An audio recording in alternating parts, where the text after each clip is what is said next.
Hey, what's going on, everyone? It's Kyle Henderson along with Andrew Bone. We're talking recruiting on Tuesday night. Bone, I mean, the news came in finally. I mean, it was postponed for Alabama and LSU. I mean, it kind of ruined everybody's weekend plans who were trying to enjoy watching that redemption game for Alabama. I mean, what's your take on that when you heard the news? A little disappointed. I think everybody was, especially probably Alabama fans. LSU fans probably a little relieved because I think Saban and Alabama, I think they were about ready to just have an absolute beatdown down in Baton Rouge. Especially after the way things ended last season. Sage Ryan a couple weeks ago committing LSU over Alabama when Alabama, I think they thought they had them. I think Saban and Alabama, I think they were ready to maybe hang about 60 on LSU. And they're not going to be able to do that. People have been asking me, is Alabama going to be able to reschedule it? I don't know. I mean, the way things are going, you just don't know what direction things are going to go in. I think everybody's just kind of waiting. It's a week by week, approach right now. I mean, it's a day by day approach. It's not a week by week. It's a day by day approach as to what's really going to happen. I mean, that would have been just absolutely perfect. Saturday watching watching whatever football you were watching, but most people watching the Masters and then leading into the game. I mean, what an unbelievable, experience that would have been. But it's 2020, things, crap's going to hit the fan. So, we just knew something was going to happen. So, unfortunately, that's not going to happen this weekend. And, I think Alabama is, more upset than anything. I think they were ready to rock and roll. I think they were ready to go. I think, just from, speaking to different people, the last couple hours, it seems like Alabama's, really, disturbed by this. They were ready to go down there and make a big statement down there this weekend, and that's not going to happen. Yeah, we're here with Andrew Bone of BamaInsider. Remember, you can listen to this on podcast as well. Go to Apple or Spotify, wherever you get your podcast. You can just search for the BamaInsider podcast. We're going to talk about recruiting tonight with Andrew Bone. We can field your questions in just a little bit. I want to talk about kind of the recruiting spectrum right now, as Alabama still has the number one class going into, again, another open week, unfortunately, with the game being postponed. Bone, this Monday, Nick Saban talked about Erick Gilbert, said that he's one of the top tight ends, said that he's a matchup problem. I think kind of reading between the lines, Nick Saban would have loved 100% to have Erick Gilbert on board. Sources kind of tell me through the backside that they did everything possible to get Erick Gilbert on board to be a member of Alabama. Talk about kind of that recruitment and what you think of Erick Gilbert in terms of a overall player. I mean, because it seems like as we continue to look at recruiting battles between Alabama and LSU, that's certainly one that got away from the Crimson side. Yeah, he had a weird recruitment because there was a lot of talk, early on in his recruitment that it was going to be Georgia or Tennessee. And it was Georgia, Tennessee, throughout the entire spring. Then in the summer he took a visit to Alabama, and all of a sudden, we started talking about Alabama a good bit, and even probably I would say August of last year, still a lot of talk about Georgia and Tennessee, that it was still going to be one of those two programs. Well, all of a sudden, all the momentum shifted in favor of Alabama. I mean, we were all thinking it was going to be Alabama. Even everybody that I talked to, Tennessee people I talked to, Georgia people I talked to, LSU people, nobody even predicted him to LSU, which was the craziest part about it, because a lot of you go back to Sage Ryan's recruitment a few weeks ago, there were LSU people predicting Sage Ryan to LSU, and that's where he went. But nobody was predicting him, Erick Gilbert, to LSU at all. Nobody. And I think when he announced his commitment to LSU, it just shocked everybody. It shocked me. I wouldn't say it. I think him not committing to Alabama didn't shock me, but him committing to LSU was just a huge surprise because nobody was talking about them at all. So that was very interesting, very, very just crazy how things work out. Sometimes you see that. I mean, that does happen in the recruiting landscape of things, but nobody expected that. Most people thought that it was Alabama or Georgia, when he was making that decision. And, the only thing, that I was hearing was that Alabama wasn't confident. Alabama didn't know what he was going to do. They had not heard, anything, on their end, from talking to different people. They weren't sure what he was going to do. And, that was, a little concerning, for me in terms of predicting him to Alabama. Usually most schools got a pretty good feeling on where a kid's going to go to college, but nobody had a feel on Erick Gilbert, and obviously he, made a big surprise and committed to LSU, and having a unbelievable freshman season. He probably didn't expect to be 2-3 right now, but he's he's going to be one of these guys that have a chance to be a unbelievable college football player. He already is, but potentially a first-round draft pick, in a few years. I think he's a special talent at the tight end position. Boom, give Jackie White a shout out. Thank you so much. We really appreciate it. Yeah, thanks, Jackie. And I believe I sent you a book this week, so last week. So thank you for that, and I really hope you enjoy it. Yeah, and enjoy the Masters. Everyone saw that the hole-in-one today. There was probably, in my opinion, that was probably the best shot. I think. I mean, maybe ever. I mean, it was. I mean, Bone, you saw it. I mean, that hole-in-one. It was ridiculous. I can't even believe it's true. Yeah, that's one of those shots where my ball usually goes. I don't play golf, but when I do play golf, my ball usually goes just straight down into the water and doesn't come back up. We're here with Andrew Bone of BamaInsider. Remember, all super chats go to Bone tonight. Hey, Bone, before we fill questions and let everybody get checked in, I also wanted to talk to you about some guys that Alabama has landed out of the state of Louisiana, because there's plenty of them, and kind of get your take on the recruiting side. I mean, just real quick, just off the top of my head, you have Devontae Smith, you have Dylan Moses, you have Christian Harris, you have Chris Allen. Those guys out of the state of Louisiana. I'm sure you can name a few more, but those are big gets out of the state of Louisiana. Especially you look at a guy like Dylan Moses. I know he played his senior year at the IMG, but he's a Baton Rouge guy. Christian Harris, he's a Baton Rouge guy. How big was it for Alabama, over the last several years, for Nick Saban to be able to go right into Baton Rouge or into Louisiana and pull some of the best players out of the state of Louisiana, and continues to do that?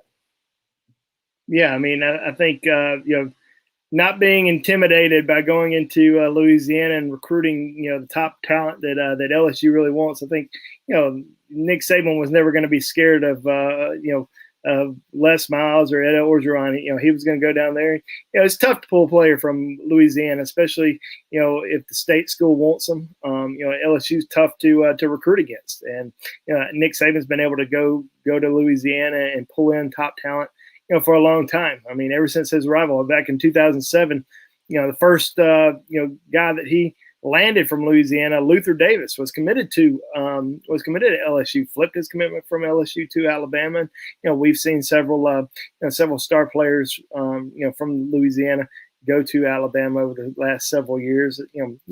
Landon Collins, Eddie Lacy, Cam Robinson, Cam Sims. I mean, Dylan Moses, Denzel Duvall. I mean, there's just so many guys that Alabama's been able to go down there and pluck away from the state, and they're still trying to do it. I mean, they got Kane Williams, committed this year. It's trying to land Brian Thomas, going after Mason Smith. They ran it for Sage Ryan.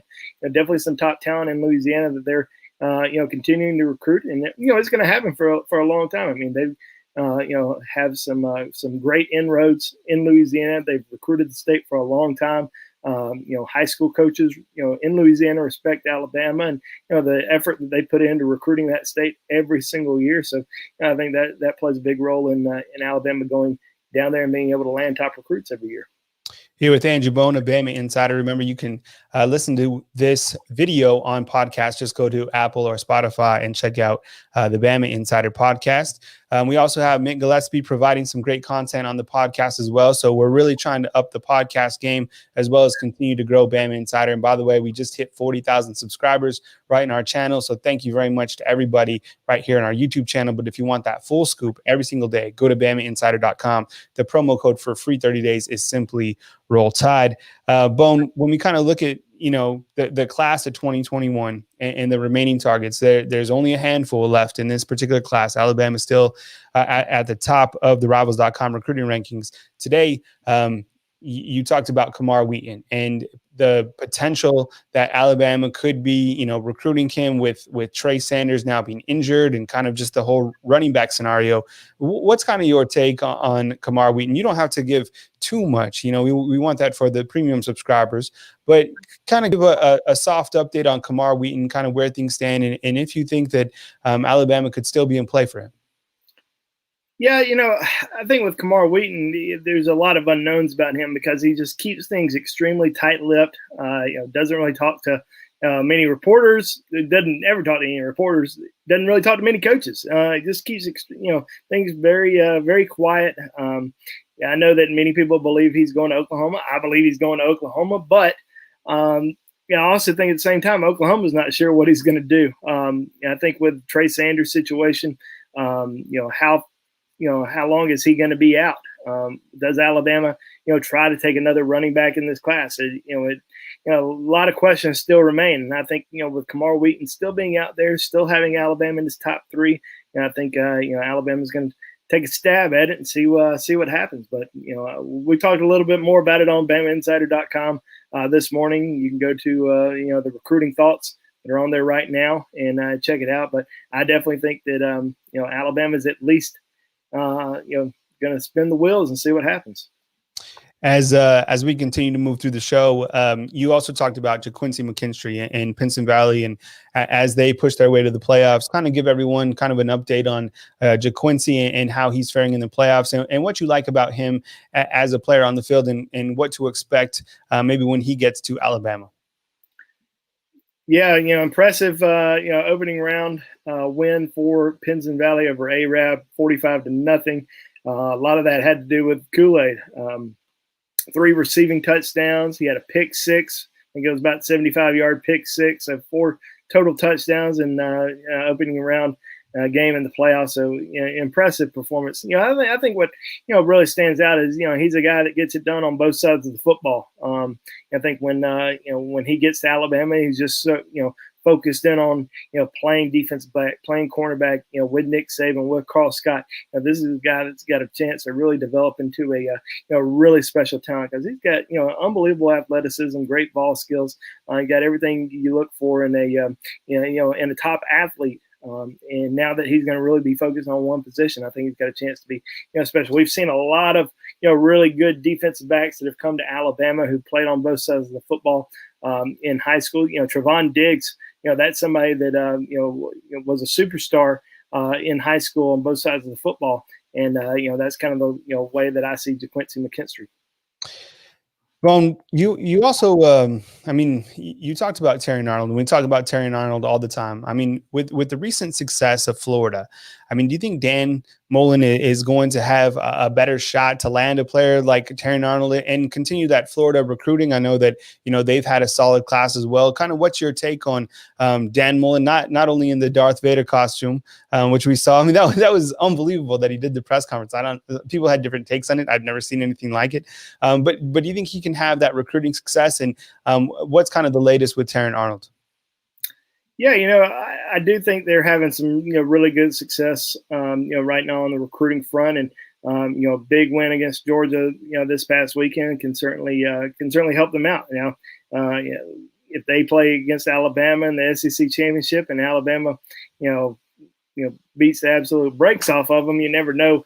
What may happen there, but I think with some of the in-state guys, Terrion Arnold, I think Xavier Story, is certainly somebody to keep an eye on, for Florida. I do think that he ends up going somewhere else. I don't think he goes to Alabama, but as of right now, many people have felt like he's a Georgia, strong Georgia lean, but I think with Florida's big win, I think a lot of momentum could have shifted in their favor for Xavier Sorey. So keeping a close eye on him, but he's also very close with Terrion Arnold, who both of them have said many times that they want to play college football together. So there are still some key guys that are out there that are strongly considering Alabama and Florida. We mentioned Xavier Sorey and Terrion Arnold, but Tuimoloau Delier, another guy who has Alabama and Florida in his top three. Not sure what he's going to do just yet. I think everybody has a different opinion on him. I think everyone thinks that all three schools are in it, and they all three are. All three, Alabama, Florida, and Texas A&M all heavily involved with Tuimoloau Delier. No clue what he's going to do. I mean, I wish I could say yes, he's going to do this, or I think he's going to do that, but he's just absolutely. Hey, look, there we go. Can you ask him where on Tuimoloau? Yeah, Sean. Like I said, I mean, I think it's just it's up in the air what he's going to do. He's been like that throughout his entire recruitment. We've talked about that before. But I do think Alabama very much involved there. I just think that it's a complete toss-up as to what he's going to do at this point in his recruitment. He's Sean's also asking about, I believe it's Shamar Turner as well. Yeah, with Shamar Turner, I still kind of am feeling that he's going to stay in state. I think that Texas A&M, Texas A&M only lost to Alabama this year. I think there's a lot of momentum there with the Aggies. Texas has been pretty high on his list as well, but I think A&M, the success that they're having, I think that can really benefit them. I think he's going to end up staying in state. Now, I say that right now. If he ends up waiting a little bit and he can make it back to Tuscaloosa at some point, then Alabama's going to have a chance. But if he doesn't make it back to Alabama, I don't think he's going to end up in Alabama's class. I think he ends up staying in Texas. And as of right now, probably leaning more towards the Aggies. All right, we got Daniel, and he was actually first on here with his question. He wants to know for an update on JT Tuimoloau. Yeah, as many people know, JT Tuimoloau, the number 4 overall player in the Rivals 100, one of the top defensive ends in America, out of Seattle, still plans on waiting until probably February to make a decision. And basically the reason behind that is because as of right now, the recruiting dead period has been extended until January the 1st. Well, many people hope that recruits can take visits after January 1st. They can take their official visits. And JT is not an early enrollee. He's going to be graduating in the spring or in May. So he can wait it out. He can take these visits. He can enjoy the process if he's going to be allowed to. So he's kind of waiting to see if he's going to be able to take these visits. I do believe it's a top 2 of Alabama and Ohio State. I think it's really those two, and then everybody else as of right now. Ohio State's been considered the favorite, throughout his entire recruitment, but I think Alabama's certainly in it, and I think they've continued to climb up his list the last few months, and they're right up there with Ohio State right now. I don't know if I would strongly say Ohio State will land his commitment. I don't know if I would say Alabama will, but I think it's a absolute dogfight between those two programs, and that says a lot about Alabama and what they've been able to do in terms of recruiting him and really moving up on his list. I mean, we see this time and time again.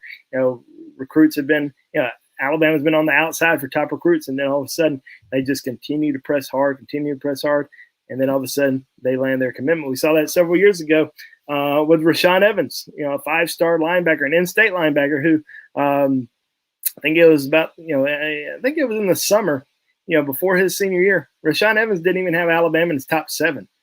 Alabama kept pushing. Then he said, okay, I'm going to take an official visit to Alabama. Alabama ends up landing his commitment on signing day. So, this is somebody that, a lot of people are paying very close attention to, and I think Alabama feels like it's got a really strong shot at landing him. Here with Andrew Bone of Bama Insider. Remember to get Andrew Bone's book.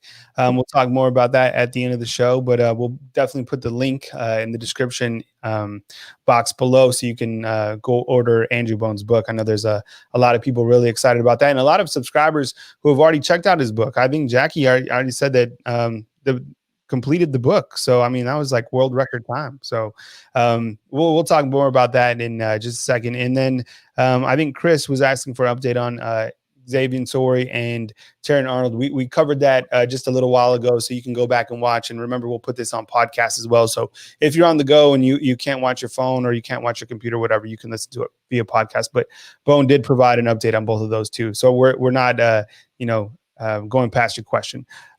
Jackie also wants to know what's the main position for the 2021 recruiting class? Running back? I mean, you've talked about this before. It doesn't seem like running back. It seems almost like they need one of those defensive ends, right? Yeah, I think so. I think with, you're looking at the offensive side of the ball. I mean, Alabama already has 3 wide receivers, even though Brian Thomas, obviously would be a welcome addition to this class. And as of right now, I think Alabama's got a great chance to land Brian Thomas, in terms of the most important position. Overall, I do think, landing another defensive lineman, it would be big. I mean, Alabama has a strong defensive line class, don't get me wrong, but if they can get one more guy, it would be, absolutely phenomenal, defensive front, especially with the guys that they're still recruiting. I mean, you look at, defensive tackle, you still have Mason Smith out there, defensive end, JT Tuimoloau, Temisi Adelier, Shamar Turner. These are all guys that Alabama's heavily recruiting, heavily involved in.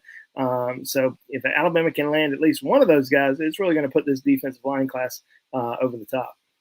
All right. How about this one, Bone? We got Sam, and he's like, look, Bone, is the recruitment for Sage Ryan completely over? Sam's not ready to let it go.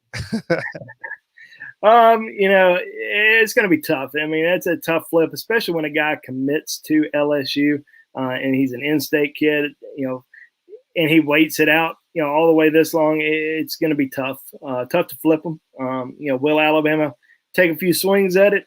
Absolutely. I mean, they're always going to try to take a few swings and kind of see what happens. But as of right now, I just don't see him flipping to Alabama. But in terms of it being completely over, maybe not. I think he'll probably leave some room just in case anything were to happen. But as of right now, I feel pretty strongly he'll stick with LSU, especially with the 2 teams not playing this weekend. I mean, come on. I mean, LSU probably survived that 28-point touchdown beatdown. I think that's what the line was at. I think it was at 28 points.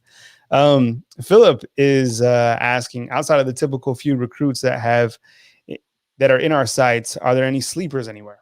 I like that question. Yeah, I would like that question more if this was a year where there were 6 or 7 spots remaining. But the problem is there's just not a lot of spots out there. I mean, Alabama has 4 max, and they could just only sign 2. And there's so many guys who are still out there that we're continuing to talk about that are our priority targets. I mean, there's so many. You look at the offensive side of the ball. Alabama's still recruiting Kamar Wheaton. Still going after Brian Thomas. Maybe Xavier Worthy if Harbaugh decides to bounce one way or the other. Defensive line. We talked about the defensive linemen who are still out there. Xavier Torrey. Defensive back wise, Terrion Arnold. But if Alabama only gets 2 more guys, they're probably going to be happy. With the class. I mean, it's the #1 class in the country. Maybe Ohio State finishes #1. But I still think overall Alabama has an elite class, classic compete for championships.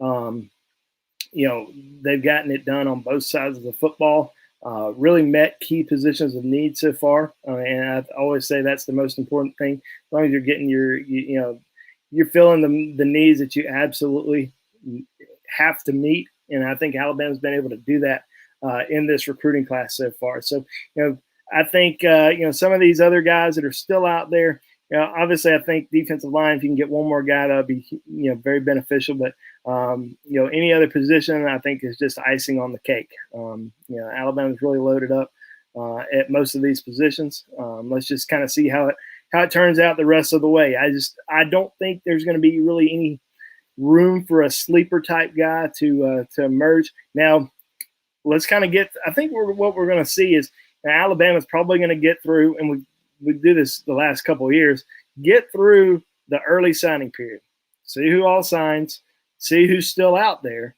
and then then you make your run at somebody who might be a sleeper, or maybe a position that you've decided that you absolutely need to get somebody in on. So we'll see what happens. But until this early signing period is over with, I don't see any sleepers really emerging. All right. How about this one? We got a question on class of 2022 running back.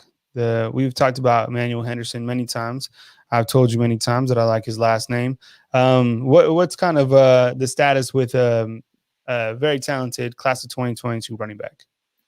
Yeah, I think with Emmanuel Henderson from Geneva County, I think as of right now, looking very strongly like he's going to stay in state. Probably going to make an early commitment. I would say probably in. I don't know if he'll commit before the end of 2020. May do it early 2021, but I really like Alabama's chances. I know some people said, well, Mike Farrell put out a prediction today that Emmanuel Henderson is going to go to Auburn. You never know. But as of right now, I'm leaning towards Alabama with Emmanuel Henderson. All right, let's see. All right, Billy Dawson is asking about Erick Cade. I don't think we've talked about that before. Do you know what Billy is referring to? What player? Oh yeah. I've talked about Erick several times on the recruiting board. Okay. As a very realistic possibility. It all kind of depends on if Alabama wants to take another offensive lineman, and are they ready before the early signing period to take another offensive lineman? I'm not sure they're going to be. I think they're going to still kind of wait, kind of see what happens. Between now and December the 18th. And then kind of go from there. If Erick Cade commits here pretty soon, I don't know if he'll commit to Alabama. I think he'll probably end up going elsewhere. But if he's one of these guys who's going to wait until and sign in the late signing period, then there's always a chance there. I think Alabama will probably entertain it, see if they can fit him in. He's a monster kid. I mean, 6'7", 330 plus pounds. I think it's all just going to depend on if Alabama has room for him. But they do like him. He's certainly somebody that they have interest in. But do they have a spot for him in this early signing period? I'm not sure they do. I think it's definitely something they would entertain a little bit further down the road. Hey, Bone, before we leave, Billy, look at his avatar. All right. So it's an Alabama Crimson Tide, and it says bad to the bone. Oh, nice. So nice. Talk about supporting Bone to the maximum. I don't know if it's just a coincidence because Billy goes hard. So we appreciate it, Billy. So thank you very much for the question. And I just had to point it out. I'm always checking out people's avatars. I wear glasses. I never wear my glasses on the show, but I always wear glasses, and I can barely make it out. So I'm squinting really hard just to see it. Okay. All right. Well, let's get some super chats so we can get Bone a new pair of glasses. All right. So how about this one from Tia Carter? What's up, Tia? Thank you so much. And I always have to say this. Go follow Tia for the best graphics for your Alabama Crimson Tide. Follow her on social media. The graphics are unbelievable.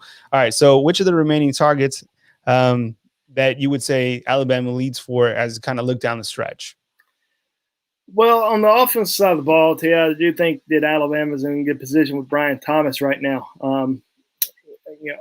In terms of remaining offensive target, I do think that he's probably the only guy that Alabama's in the league for, and maybe the only guy Alabama takes on the offensive side of the ball. Defensive-wise, a little bit more tricky. I think a lot of guys are kind of toss-ups, especially on the defensive line. I did mention Shamar Turner earlier. I do think he ends up staying in state, but Tuimoloau, Adelier, JT Tuimoloau, I think those guys could do just about anything. I do think Alabama, Ohio State for JT. I'm leaning more towards Alabama and Florida for Tuimoloau, Adelier, but I know some people feel like it's could be Texas A&M. So, who knows with him. But Terrion Arnold, there's a lot of people who've already kind of written off Terrion Arnold. A lot of people think he's going to Florida. I haven't written him off just yet. I think Alabama is still very much in the picture there. They're still heavily recruiting him, still pushing hard for him, still want him as a part of this recruiting class. So I do think maybe Florida is in the driver's seat at this time, but can Alabama pull him back in their direction over the course of the next month or so? I think that's very possible. All right.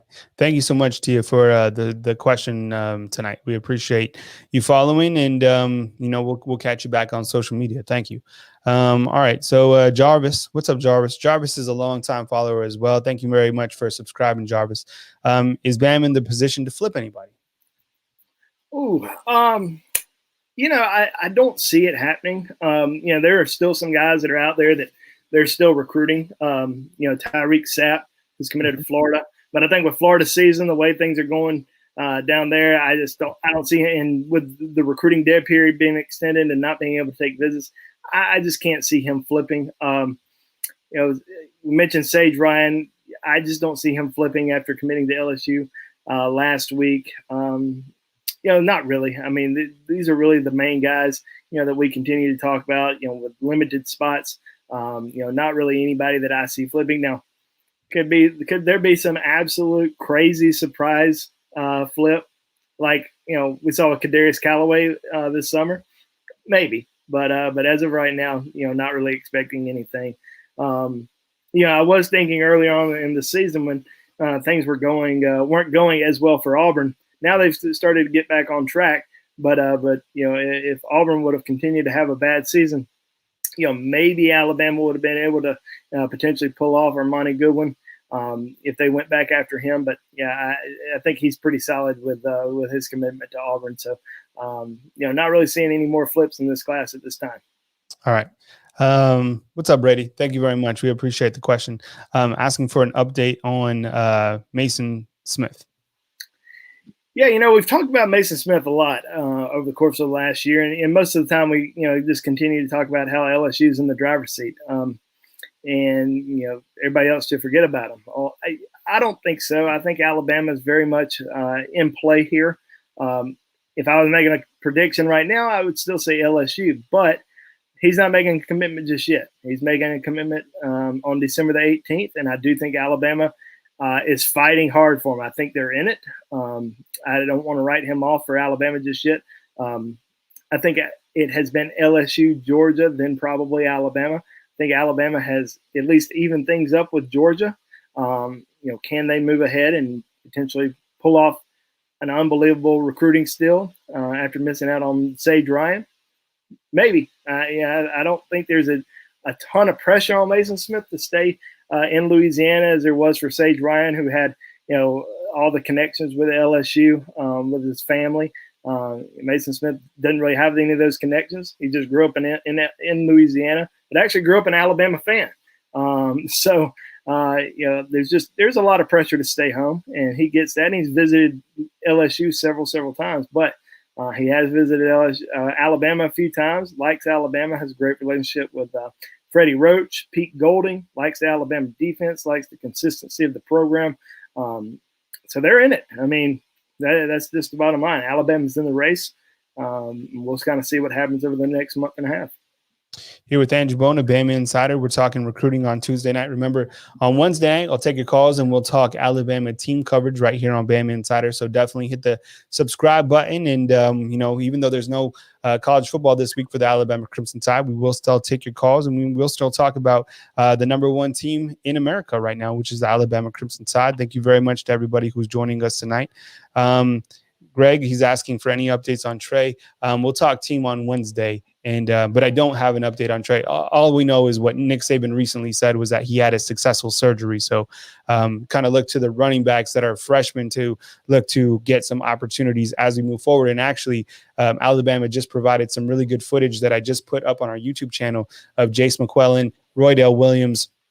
You got to check out the pipes on Roydell Williams. I mean, the kid has been in the weight room. I mean, Bone, can you tell me real quick? Because I'm curious to know. I heard that Trey Sanders and Roydell Williams very comparable in playing styles. What's your take on Roydell Williams? I know he's out of Hueytown. A lot of people really excited about him.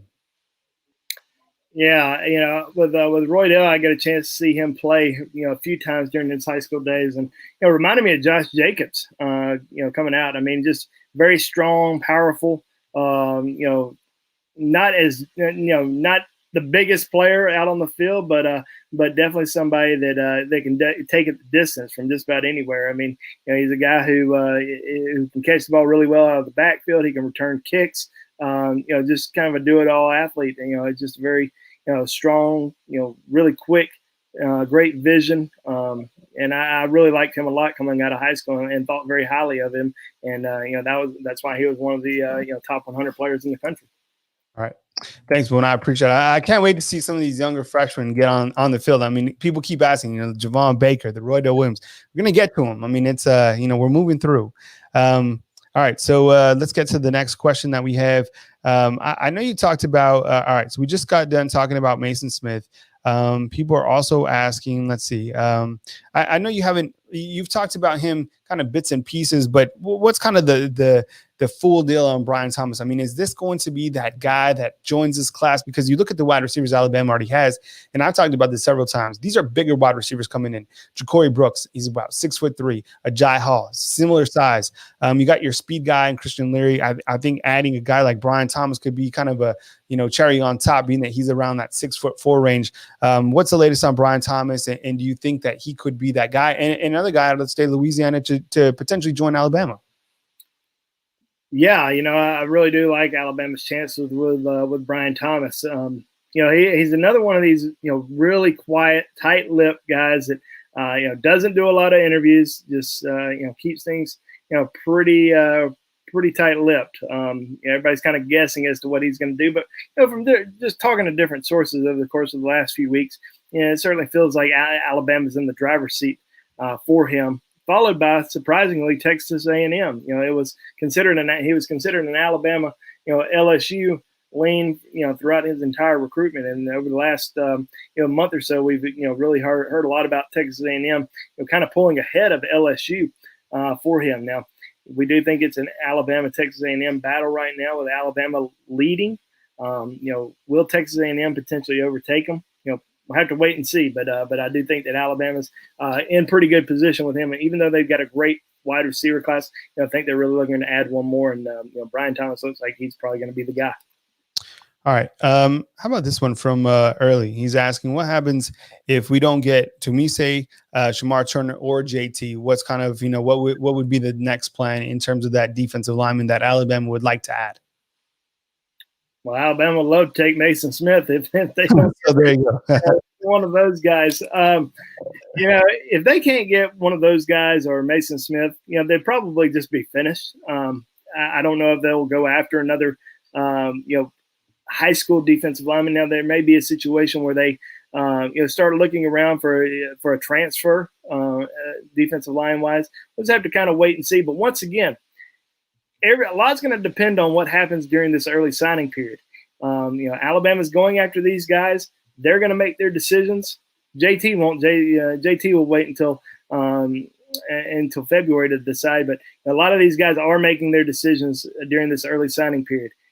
Alabama's going to see where things unfold, and then go from there. So they'll see, and they'll also mean who's still available after this early signing period. Who can they still go after? Who can they recruit? Who can they potentially get on campus if the NCAA allows it? There may not be many guys that are still out there, but Alabama's at least going to look and see who's still available, and maybe they'll start focusing on who can they potentially get in as a transfer. All right. We got some props for the show. Hey, thank you so much for being here. We appreciate it. Billy Dawson's like, salute to you, Bone, right? I mean, Bone definitely brings it. I also got a nice little super chat. So thank you, Billy, give him a shout out, Bone. Appreciate it, Billy. Thank you. Thank you for your avatar too. All right. Yeah, right. All right. Let's see. Oh, Grant wants to know real quick, and I love the avatar, of course. You always have to give him props. If Tuimoloau commits to Bama, what position do you think he plays? He's a defensive end, but he's listed at 245 pounds, which is a little small in Grant's opinion. Yeah, he might be listed at 245, but I think he's 255, 260 right now. This guy's a defensive end all the way at Alabama or wherever he ends up going. Jonathan Allen was 250 pounds, and you see how big he gets. Now, that's not necessarily the case with everybody. It depends on their body type and how much they're going to develop. But I certainly see Tuimoloau Adeleye putting on the weight and developing into a top defensive end. And that's the only position Alabama's recruiting him to play. All righty. Let's continue to move through the show. Thank you so much, Jonathan. We appreciate you watching. Thank you very much for being here. definitely hit the thumbs up button, like and subscribe. I appreciate all you guys being in here for Bones show. Let's see. Okay. All right. William says he's watching from Georgia. All right. Thank you so much. We appreciate it. Let me kind of cruise down. Here's one prospect that nobody has asked about quite yet, and I wrote it down. Jared Gilbert. Kind of what's the latest on him? I know you talked about him briefly today in your recruiting thoughts. Yeah, Jordan Gilbert is certainly somebody that we've talked about, throughout the entire year as a potential option for Alabama, and more as a backup option. If Alabama was going to miss on some of these key defensive back targets, especially some of the guys who decided kind of later in the process, like Kyrie Jackson, like DeQuincy McKinstry. And as of right now, I just don't see him in Alabama's class. I think Alabama's kind of waiting to see what happens with Terrion Arnold. Now, if they don't get Terrion Arnold, I just don't think they get another defensive back. I think they'll be, finishing the defensive back class. So as of right now, as the future cast says on there for Jordan Gilbert, I do think he ends up at Oklahoma. But very good football player, having a great senior season, and there's a reason why Alabama was heavily recruiting him, and they at least showed a lot of interest in him. But I think Alabama's pretty pleased with this defensive back class. I mean, it's a extremely impressive defensive back class that Alabama's been able to put together. Now, DeQuincy McKinstry would have announced for Auburn instead of Alabama. Jordan Gilbert certainly probably would have been a guy that Alabama would have pushed for a commitment. But I think once McKinstry jumped on board, Alabama just kind of had to shut things down and really kind of focus, only on Terrion Arnold. All right. How about this? Kind of floating back to, Kamar Wheaton, and Daniel's asking, Bone, what do you think the pitch would be to Kamar to come to Alabama? I mean, and I get where he's coming from. You kind of look at the running back room. We don't know what's going to happen with this blanket year, right? That means that theoretically everybody could come back and have that same eligibility. Now, Najee's certainly not going to come back, but we don't know about Brian Robinson. Trey Sanders out indefinitely, so you got to think he's coming back. And then you have 3 running backs on the roster as well: Roydell Williams, Kyle Edwards, Jace McClellan, and then a guy nobody else is talking about, Killen Robinson. We don't know if he's, it kind of the signs point to an opt-out. So you also have him in the backfield. Seems like a loaded backfield. But so what would be the pitch to Kamar to come to Bama? Well, I think there's still a lot of unknowns. We don't know how quickly Trey's going to return from his injury. Hopefully, it's quicker than anticipated. But there's an unknown there. There's Najee Harris leaving. Obviously that opens up a lot. Kamar Wheaton knows what the Alabama running backs are able to do. I mean, there's been 2 Heisman Trophy winners at the running back position during the Nick Saban era. Trent Richardson won the Doak Walker Award. So you got people that that have had a lot of success in Tuscaloosa and currently having a lot of success in the NFL. Josh Jacobs, superstar in the NFL, along with Mark and Derek and a lot of guys who played extremely well in Tuscaloosa, who are also playing in the pros. So I think you continue to sell that. I think you continue to say some of the guys on the team have never started before. There's not a true starter. So you can come in, if you're the best, you're going to play. And, Alabama continues to sell that to top recruits every single year. Despite who may be on campus, despite if there was a 5-star or a 4-star, whoever may be, who's recruited and who's been there 2 or 3 years, they're always going to give an opportunity to somebody who, whoever the best is, they're going to play. I remember, and I've said this many times before, but Daron Payne and Minka Fitzpatrick a few years ago, they kept being told they're not going to play if they go to the University of Alabama. Maybe they'll play by the time they're a junior or a senior because there's all this other talent that's ahead of them. Well, that kind of added the fuel to the fire for them. That they were basically being told, "Oh, you're saying this school's saying I'm not good enough to play at Alabama. Well, I'm going to go prove them wrong and go there." Well. Kamar Wheaton may be thinking the same thing. So we'll see what happens. We'll see if Alabama really, kicks it up a notch in his recruitment. It's hard to kick it up a notch when a kid just doesn't ever talk. I mean, everybody says, "Oh, well, he just doesn't talk to the media." No, this is a guy that doesn't even talk to coaches. Everybody's kind of guessing as to what he's going to do. I mean, he's just an extremely quiet kid. Doesn't really get too involved in the recruiting process. Just plays and he'll make a decision, and maybe we'll be shocked. Maybe we won't be. Maybe he'll go to Oklahoma like everyone expects him to. But Alabama, I think, at least going to take a swing and see if they can hit it. All right. Cool. Thanks, Bone. That was good stuff on from Daniel. Jonathan, what's up? Thank you very much for this is the world famous author. Yeah, we got him. We got him right here, Andrew Bone. And Jonathan is also saying, what's up, Kyle and Bone? Hope you're both doing well. Hey, thank you so much, Jonathan. We hope you're doing well as well, and hope you're having a great week. I know today with the news about Alabama and LSU being postponed, I kind of dampened the mood a little bit, but don't worry, we still have plenty of programming scheduled for Bama Insider. So stay with us. We'll continue to power through the 2020 year. I mean, it's felt like, I don't know about you, for you guys, but for me, 2020 has felt like 10 years. Think about it, right? Think about to like where you were in March, because that was kind of like pre-COVID. And now like we're still in 2020, and it's just been like such a long year. We didn't have spring football. We're not going to have the LSU Alabama game. So it's like, but we are having college football, and there are, so I try to focus on the positive things, but hasn't it felt like a really long year, Bone? Like it's like, oh yeah. Remember when Alabama had one commitment and everybody said that Saban was done, that this was going to be the worst class in Alabama football history, that they couldn't get any commitments at all. That every top kid was going to Tennessee and North Carolina. I was just like, give me a break. Like when these kids, and we, my wife Audrey and I, we were actually living we moved to Lake Martin for about a month and a half. I remember that. That seems like, God, that seems like 2 years ago. I know. I remember talking to you about that when kind of, everyone thought that Saban was done, and now look, he's got the #1 recruiting class. Hey, Bone, before we wrap up and, we get out of here, will you tell everybody where they can purchase your book?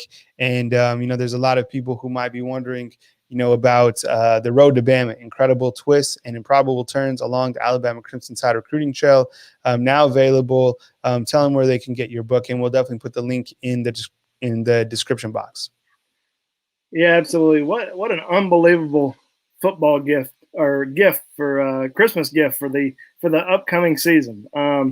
Whether your dad loves the Crimson Tide and looking for the next book to read, or you want to give your gift to a son or mother or daughter, I think anybody will really enjoy this book. I mean, you can go to Amazon, Barnes and Noble, Books A Million, Target, Walmart. I mean, just go online, search The Road to Bama, you'll be able to find it.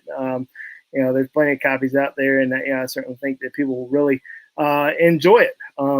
I will have a book signing next Saturday at the Locker Room on University Boulevard in Tuscaloosa from the weekend of the Kentucky game from 10 a.m. until 1 p.m. So hopefully some Alabama fans will stop by and pick up a copy, and you may get a new game day shirt while you're there. But I'd love to meet some Alabama fans at the event. But yeah, I think this is a great book. It tells the story of 18 former Alabama greats, their life growing up, their recruiting journey from guys like Leroy Jordan and Johnny Musso and Dwight Stevenson and John Hanna, all the way to the Saban era players like Trent Richardson and Rashaan Evans and Tua. And I think people will really enjoy it, because it was it was a lot of fun to interview those guys and relive the moments of their past, their childhood, and obviously their success that they had at the University of Alabama.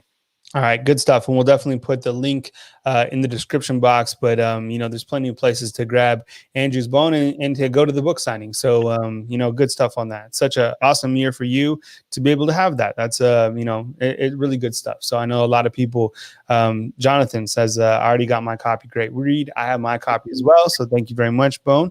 So we appreciate it, man. So, well, I mean, that's our recruiting show for Tuesday. Bones, you have a good time. I know, we've it was a little bit, of a downer for Alabama and LSU, but, we got through it, and we're still going to continue with Bama Insider. But, Bone, tell everybody, where they can follow Bama Insider and why they should subscribe to Bama Insider. Yeah, absolutely. I mean, just go to BamaInsider.com. Sign up for a 30-day free trial. And I think most people who sign up for a 30-day free trial, stick around, because we got unbelievable coverage on the team, and recruiting side of things. I think Kyle and Tony just do an unbelievable job. We got a new addition to the site, and Mick Gillespie. Many people know him from from doing many radio broadcasts, and I think Mick does an unbelievable job. Be sure to follow our podcast as well. I think people will really start to enjoy those. And obviously the recruiting coverage. Try to bring it every single day. Try to keep you guys on top of things. This isn't just a once a week thing. Breaking it down. There's things that happen every single hour of the day, and we're breaking it on BamaInsider.com. So join us, join our community on the Bama Insider Recruiting Board and the Talk of Champions Board, and I think you'll be pretty pleased. Hey, you can buy the book, but also buy the subscription to Bama Insider for Christmas for your loved ones this year. Plenty of Christmas options at Bama Insider, and I think we're pretty close to having a new promo at Bama Insider where you can get some gear, some Nike gear. So stay tuned. If you want to get the official Nike gear for Alabama, just stay tuned. He's Andrew Bono. I'm Kyle Henderson. You can catch us both at Bama Insider. Thank you very much for being with us tonight. Definitely hit that thumbs up button. It really means a lot to us. We appreciate the super chats, Jackie White and Billy Dawson. We really appreciate you super chatting Bone tonight. That means a great deal to us. Stay tuned for more coverage, and definitely, just like Jonathan said, hit that thumbs up button. It really means a lot. I'll be back tomorrow night to talk team coverage as we continue to cruise through this week. Be positive. Have a great week, and catch us back at BamaInsider.com. Thank you very much for watching. We'll catch you next time.